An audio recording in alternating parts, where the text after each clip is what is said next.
Oh, church, when did we lose our way? Welcome to the Deconstructionist Podcast. I'm your host, John Williamson, and we're back with a new guest who is covering his new book that is pretty timely, I think, for Christmas. So hopefully you guys enjoy this one. Also intend for some of the newer listeners to re-release some older episodes from the archive that are some good, I would say, seasonal Christmas treats for you. So we're going to bring back some older episodes, including one by our dear friend, Dr. Alexander Shaya. If you haven't heard it, it's one of my favorites. And so hopefully you guys enjoy it, but that'll be out in the next week or so as we get closer to the holiday. But in terms of new content that's coming out right now today, right here, I welcome guest Tucker Esferda on. He is the Associate Professor of New Testament at Pittsburgh Theological Seminary. His research interests include the Gospels, the historical Jesus, the history of New Testament research, Second Temple Judaism, eschatology, and hermeneutics. His other publications include the book Jesus, the Gospels, and the Galilean Crisis. His new book is excellent. Highly recommend Jesus and His Promised Second Coming, Jewish Eschatology and Christian Origins. We have a fantastic conversation. Really, really good. So hopefully you enjoy it. This will be part one this week, part two next week. And then, like I said, planning on re-releasing some Christmas-themed episodes from deep in the archives. Believe it or not, we are approaching 10 years of having been doing this podcast, which is crazy to think about. So just want to say a deep appreciation from me for those of you who are still listening and those of you who are new to the show and sticking with us. And hopefully you enjoyed the new content that we released this year. Still intend on continue to release more into the future, and hopefully you enjoyed that equally as much. So right now we're in the process of moving platforms, and so there's a little glitch last week with the timely release, we'll say, of that particular episode. So hopefully we've got that ironed out, but hopefully we'll have some new benefits and features to this new platform, including one of the things is it really cleans up rough audio very, very well, I will say. And so sometimes when we have like recording issues where somebody's recording with not like the most ideal technology, this new AI technology is like phenomenal. It's unbelievable. So anyway, that's more for me than for you. I don't even know why I told you guys that. But anyway, enjoy this first part. Like I said, part two will be coming next week. But without further ado, here's Tucker freaking Ferda. We could keep others away in the name. All right. Welcome to the Deconstructionist Podcast. I'm very excited to have my guest on, Tucker Esferda, today. Thank you so much for spending some time with me. Thank you, John. It's great to chat with you. Absolutely. So you've got a really cool book out, and we were just chatting briefly before we started recording.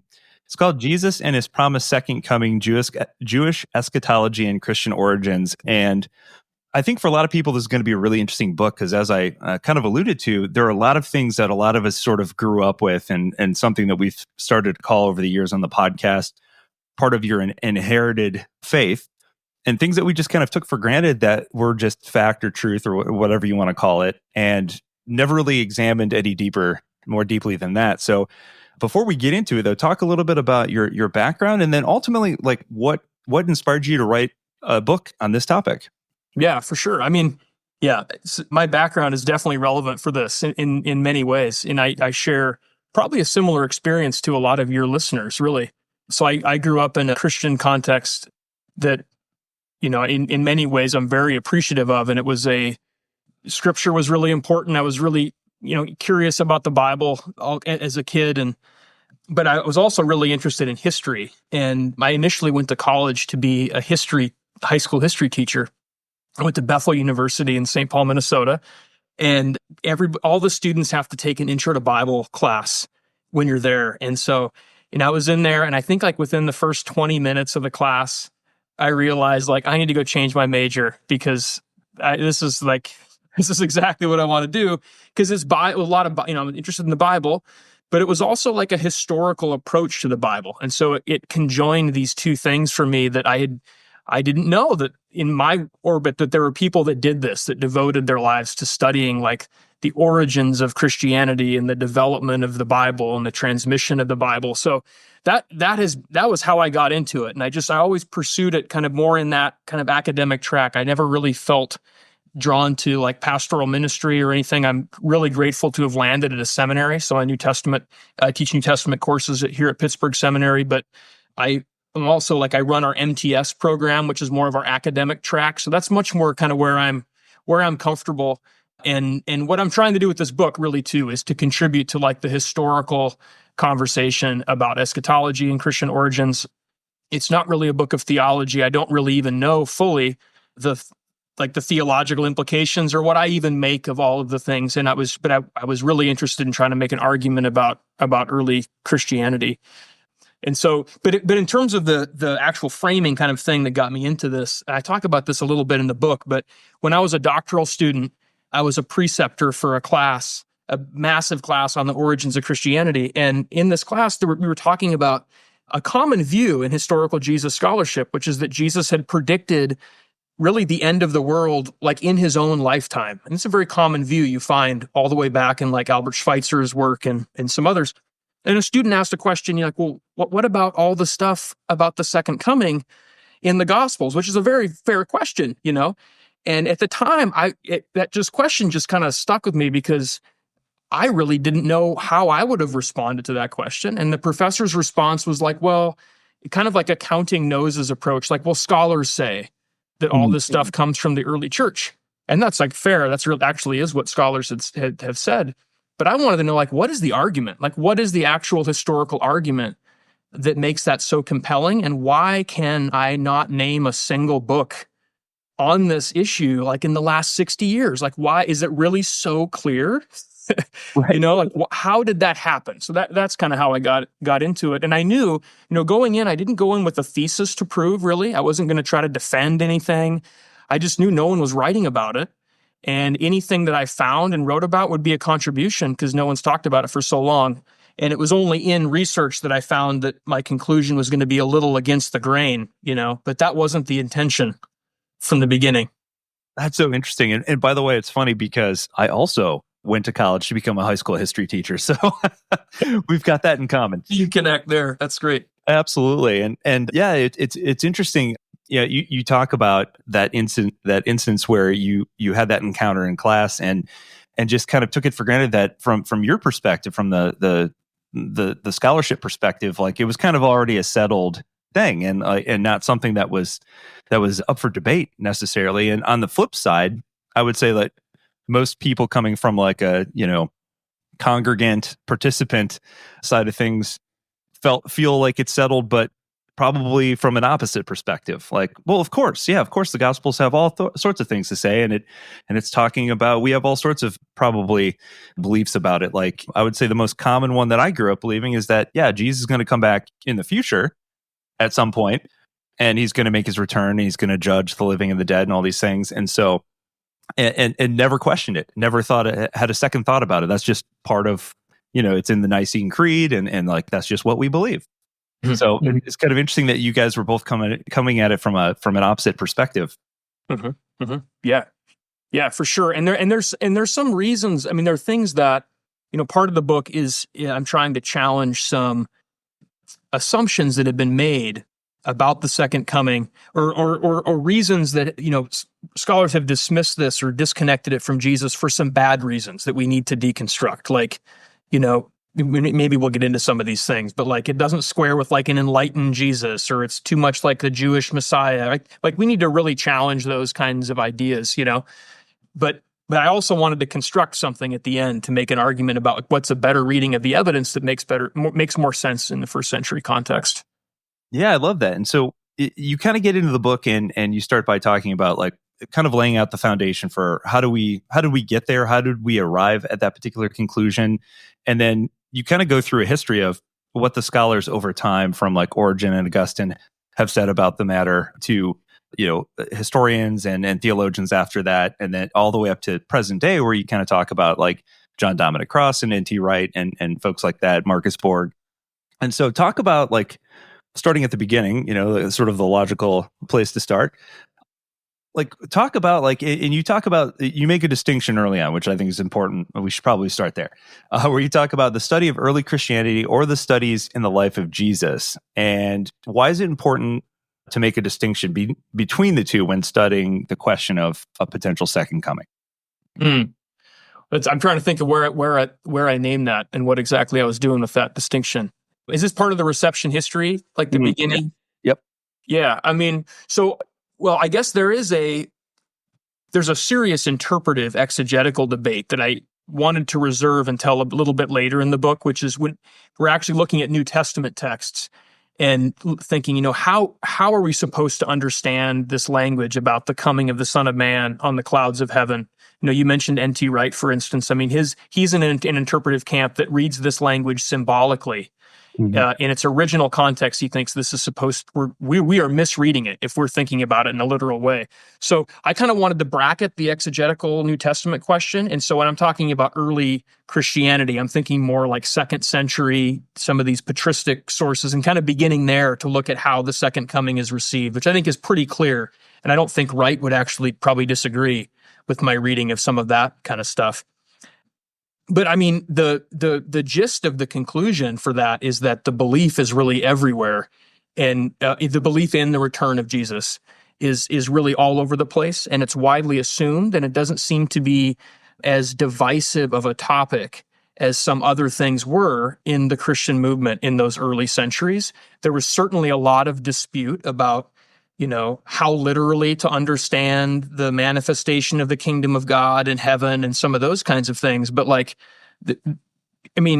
Origen's really interesting actually in his commentary on Matthew, because he says, even as he begins this very spiritualized kind of allegorical reading of the apocalyptic discourse in Matthew, he prefaces all of it by saying, look, I'm not trying to challenge what he calls the simpler understanding in the church, which is this refers to the return of Jesus in the future. He's saying, I'm not talking about that, but I'm going to go deeper into other ways to understand this language. And I think that's kind of telling that Origen would kind of feel the need to preface that with hey, this is kind of the common way this is received, and I'm going deeper into it rather than challenging it, And so I was, I'm not a church historian, but this was a pretty research-intensive chapter for me that took quite a while to work through many of these sources. And the upshot for me was I really didn't find any noticeable difference in the history of the tradition until you get after the Reformation, where you start to have, especially in the Enlightenment period, where you get historians who are really kind of challenging this idea of the second coming, and also saying that it really is something Jesus himself didn't talk about. It's something that comes from his followers. See, that's very interesting. So we definitely want to get into that. So before we do that though, one of the terms or phrases that you repeat periodically throughout the book, which I think is very important and definitely helps us understand the things that sort of inform our reading on it, especially coming at it from hundreds and hundreds of years later.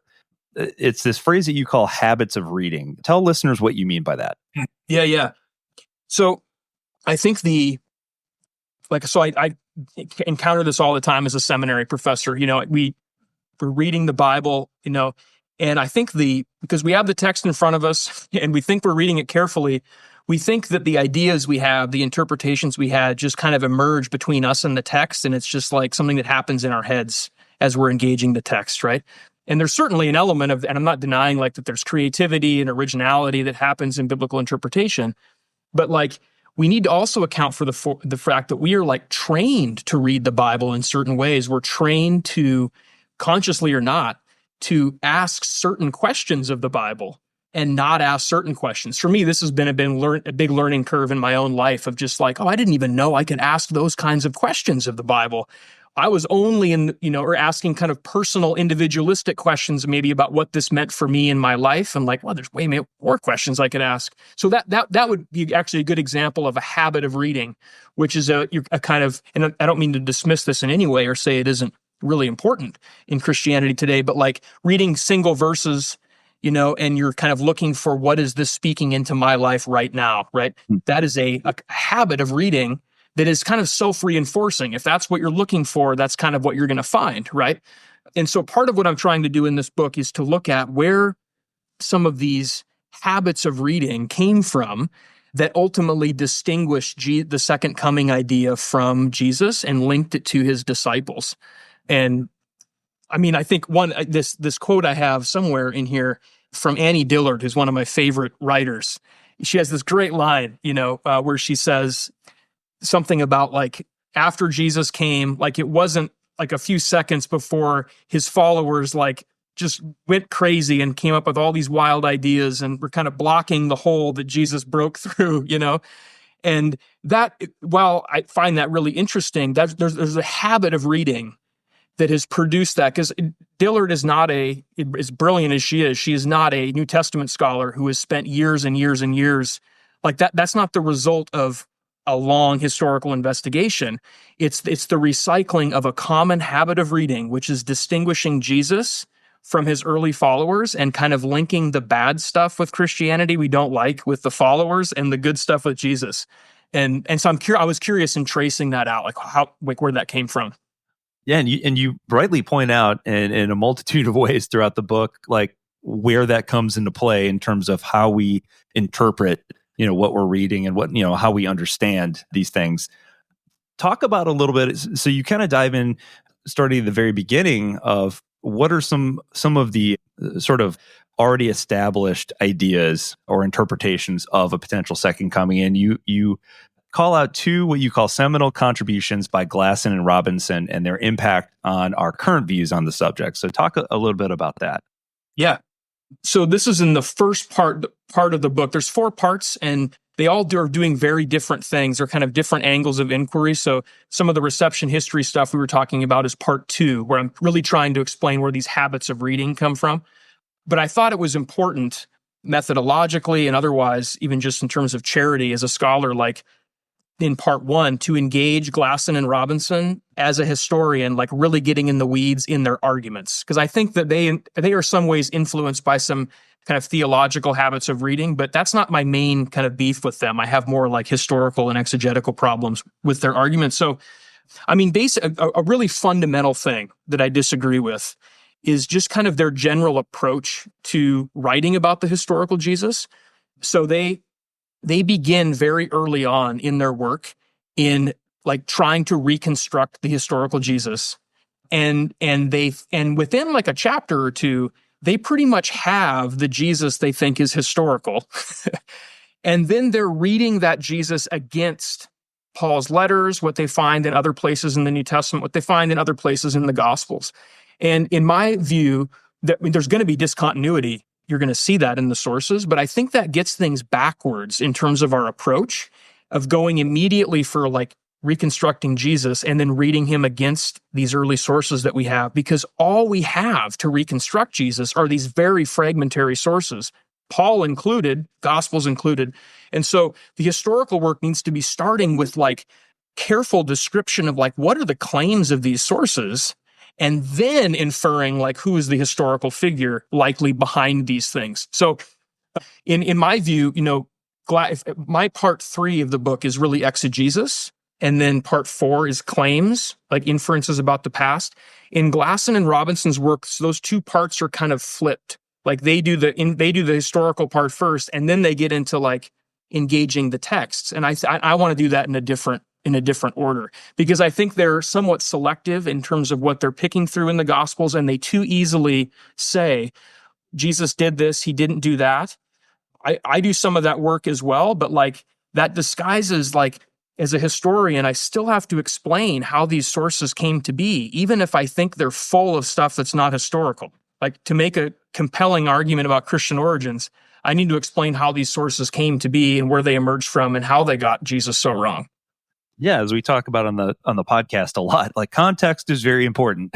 So, and speaking of context, that kind of leads to my next question, which is a point that you make in the book also that I've found myself saying a lot is we too often, I feel like, try to divorce Jesus from Judaism. And the fact that we kind of often even forget, I often make the joke that like we forget that Jews wrote the Bible, the majority of it anyway. And so we kind of feel as if the Jewish perspective isn't quite as important to understand when we're trying to understand like what this would have meant to the people who had heard it initially. And so you talk about that a little bit in the fact that there seems to be a little bit of, I don't know, sort of disconnect or sort of almost, I'm trying to think of the word that you used in the book, but like there seems to be some disconnect there in terms of separating, early Christianity from Judaism as a whole. Mm-hmm. Absolutely. I mean, I think this is, I hope that people are convinced by my reconstruction of Jesus, but even if they're not, I really hope this is a big contribution of the book in terms of reception history and looking at how Christians have distanced Jesus from Judaism in ways that are like really troublesome, and Christians need to do a better job in our own context, right? Of how Christians are preaching and teaching and thinking about this. There's this, there's this, and it's not unique to Christianity, but there is it seems like we have this need. If there's something we love that we want to hold up and celebrate, we so quickly want to do that by creating a negative foil to make it look better, right? And I think that is what has happened over and over again in the discussion of Jesus in his Jewish context. Is like it's for some reason not enough to say, Jesus had women who followed him, right? Or there were female apostles. Like, it's not enough to say that. We have to say, like, and Jews didn't care about women, or there was this patriarchal context, and then Christians came along, Jesus came along, and that's all part of this foiling thing, right? That is not fair. It's bad history, and it needs to be challenged. And so that is part of my argument about where at the beginning Jesus becomes severed from the second coming hope is related to this separation between Jesus and Judaism that you see really taking place in Enlightenment scholarship, where you have these figures who they don't like eschatology, they don't like miracles. There's a lot of things about traditional Christianity they don't like, which is fair to have that. You can have that view, but they then basically reconstruct a Jesus who thinks just like they do on those things. And they say all the kind of bad stuff they don't like, which includes the second coming hope, comes from his Jewish context, right? And so they see the followers of Jesus, his first followers, as kind of falling back into their Jewish ways of thinking after Jesus left the scene, right? And that is, there hasn't been a good study in New Testament studies of the reception of that and the impact it had on early work on the historical Jesus. A lot of more recent scholars are much more sensitive about this. So this critique is really about 19th century, biographical life of Jesus, but it's still an important contribution, I think, to just the reception history of the Bible. Yeah, absolutely. And so talk a little bit more about the more recent scholarship, as you put it. So you talk about, you name obviously Schweitzer, E.P. Sanders, Paula Fredrickson, and Dale Allison, who again wrote the foreword to your book and was just on. All believers all believe in sort of this, as you say, supernatural, transcendent events expected to occur in the immediate future. And so you've got, I should have prefaced this by saying, you kind of group these folks into three different camps, if that's fair to say. So that's kind of camp one. Camp two, you've got C.H. Dodd and N.T. Wright, who we've also had on before, who kind of see the imagery as more metaphorical or symbolic. And then you've got the third camp, not to toot my own horn, but we also had people from the third camp on too. So John Donovan Crossan was just on. Marcus Borg, I didn't get him before he passed away, unfortunately, but Marcus Borg, Stephen Patterson, and the Jesus Seminar, which we've talked about on the show before. And so you've got these three different camps. So talk a little bit about the three different camps and sort of, kind of your perspective on where they all kind of fall. Absolutely. Yeah.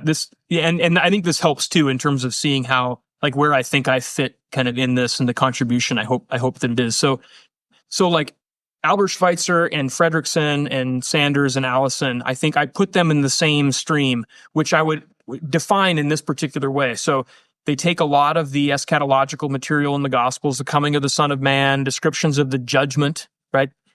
As Jesus is really talking about, or the sources are really talking about literal things that are to happen. So the coming of the Son of Man is talking about coming of some kind of heavenly being, right? So that's an interpretive issue, right? They're interpreting the sources in that way.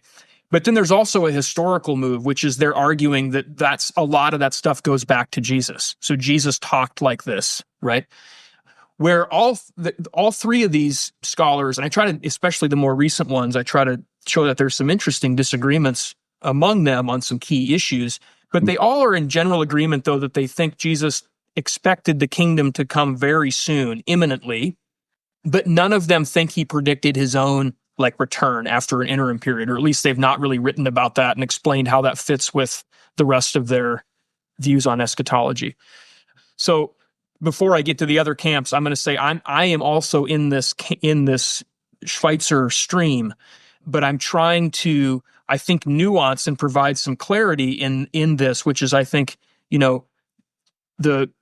the sources themselves are clearly tying their imminent eschatology to the return of Jesus. So we might conclude historically that it wasn't that way, but I think we need to do a better job of like reading carefully what the sources are actually claiming in their eschatological, views, instead of saying Jesus is expecting the kingdom to come, very soon, when all the parousia stuff comes later. So that's kind of what I'm doing there. And we can get more into that. The other two streams, the other extreme of this view, actually, the other side of this is a kind of non-eschatological Jesus that on an interpretive level really probably agrees a lot with Albert Schweitzer and Dale Allison in terms of how they read this stuff in a literal fashion. Historically, though, they just don't think any of it goes back to Jesus. A lot of this stuff goes back to the early church. So it's an interesting case of like similar interpretation, right, but very different historical reconstruction. So where you're placing that.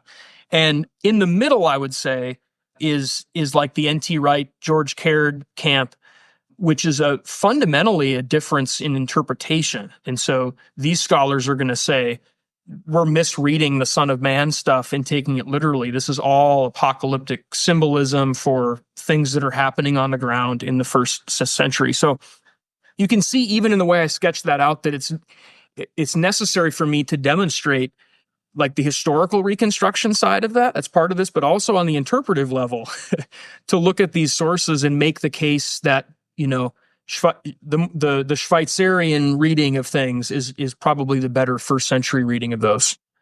Yeah, and I found it really interesting because you point out this sort of very interesting sort of disagreement between, I think it was like Schweitzer and N.T. Wright, where one, they're sort of debating sort of the terms, as it were, like where one is saying that, as you said, it's a real, apocalyptic end times sort of thing where Jesus comes back and all time and space comes to an end, versus sort of this symbolic, what we might call like a collective enlightenment or of the collective consciousness sort of transformation versus the world literally ending.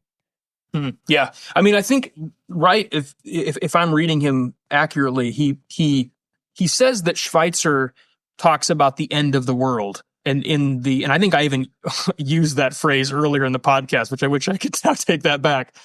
But I think he kind of characterizes Schweitzer as predicting the end of Schweitzer's Jesus is predicting the end of the world, and Wright wants to say, look, we don't have that kind of view around in first century Judaism. This is like a modern thing. What really is going on is the expectation for transformation. That's Wright's key term, is transformation. And I think that's a good point, I think, that Wright is making, but I think that it's not fair to Schweitzer actually to say that he is characterizing eschatology in such a way that it's about the end of the space-time universe. In fact, I think transformation is really a great summary of what Schweitzer thought Jesus meant by the kingdom of God. I think the real difference is like, how obvious is that transformation? For Schweitzer, he reads transformation literally, meaning like you would wake up and you would know the world is different. Yeah. Right. It's not just a change of perspective. It's not just a transformation in the way you perceive things, but it's actual like a physical transformation of the world, But I don't think Schweitzer's talking about the end of the world in that kind of way. So I try to do a different take on that transformation language. Yeah, it's a really interesting thing to think about. So, like, talk about, we start to get into sort of like the actual sort of primary text, and I remember talking to an archaeologist and talking about the problems that occur when you're digging into history versus ancient history. And just like when you're talking about ancient history, you're talking about, I think they were using like the sort of a visual comparison where like regular history might have countless volumes on the Civil War, whereas ancient history you might have 3 books on a shelf, kind of thing. And so when we're talking about like the actual primary sources that we have to work with, that we reference to even gain an understanding of how people may have understood this concept. What are we really talking about here? Obviously, we're talking about the Gospels, and even within the Gospels, scholars disagree in terms of how early one was written versus the next, and whether one borrowed from another, or whether there was this document queue that they all sort of referenced that were popular sayings of Jesus. So, from a historical perspective, what are we working with here? Mm-hmm. Yeah, it's a great question. So it is very fragmentary, and we have to be really creative with the little meager stuff that we have. But I mean, I think the honest truth is that most of our sources that help us to do anything like concrete are literary sources. So we can make inferences about the social location of Jesus and some things based upon archaeology. There's some really significant things we can learn from what we can find in the ground about the kind of nature of Jewish observance and practice in Second Temple Palestine. But that is all, it kind of remains on a pretty general level, right? That doesn't help us actually differentiate different proposals about Jesus as one's more historical based on those kind of levels.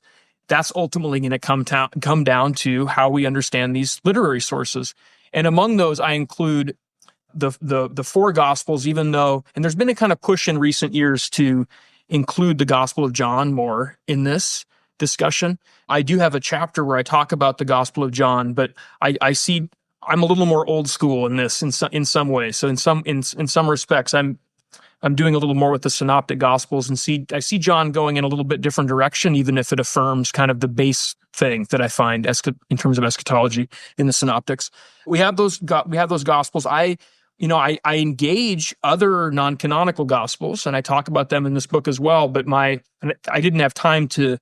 This is a whole other separate book to really go into this. But I just am leaning on other scholars mainly for conclusions I find compelling about the fact that most of these other Gospels are later than our canonical Gospels, and in many respects, they're dependent on these earlier Gospels. And so I'm skeptical that we're going to find a whole lot in those other sources that's going to be valuable for reconstructing Jesus in his own context, but I still need to engage them, and I try to do that.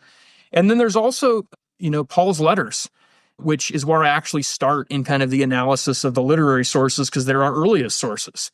And, it's well known that very perplexing that Paul doesn't talk a lot about the life of Jesus and a lot about his teachings, but there are some very interesting clues in certain places that can help us understand kind of what he claimed he thought about, or what he claimed he knew about Jesus, and how he used that tradition in different ways in his own argumentation that I think is relevant for this question before us.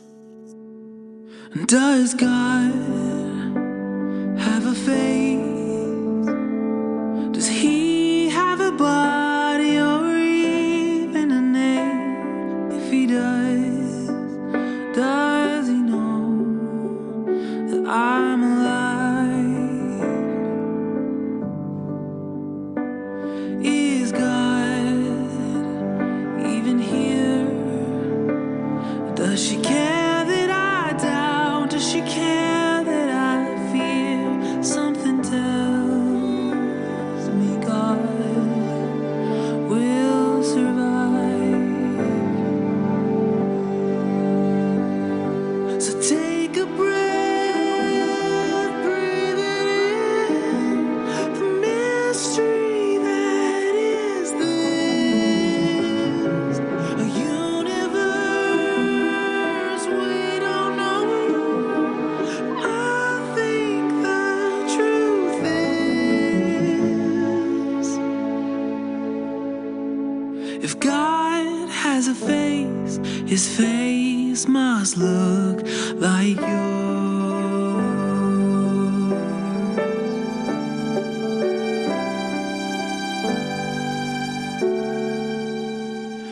Did God kill his kid? Did he have to have blood before he would forgive? Maybe we made a God that looks like us. Does God know my name? Is the ache in my soul just confined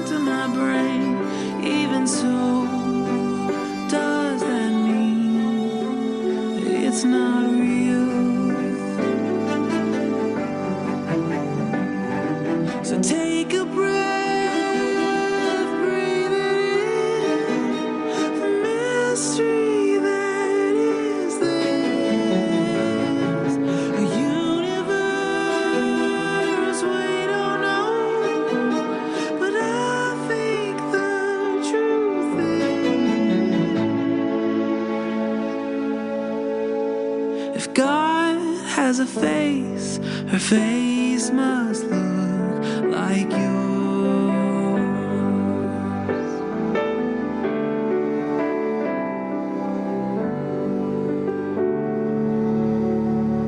A face like a Tina, an Ahmed or Mildred, a Russ and his husband, Gus and their children. Face like a Kim, a Ted or Tyrone, a Lucy born with an extra chromosome, a Pablo with legs he can't move by himself, a girl born a Daniel who now is Danielle, a Bill H. and Yee, even white guy's name Todd.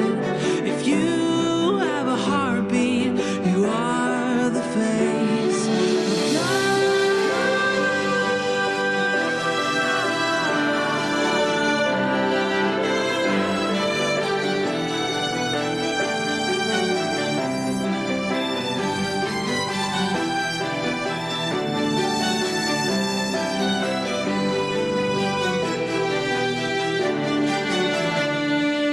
So take a breath, breathe it in, the mystery that is this universe we don't know, but I think the truth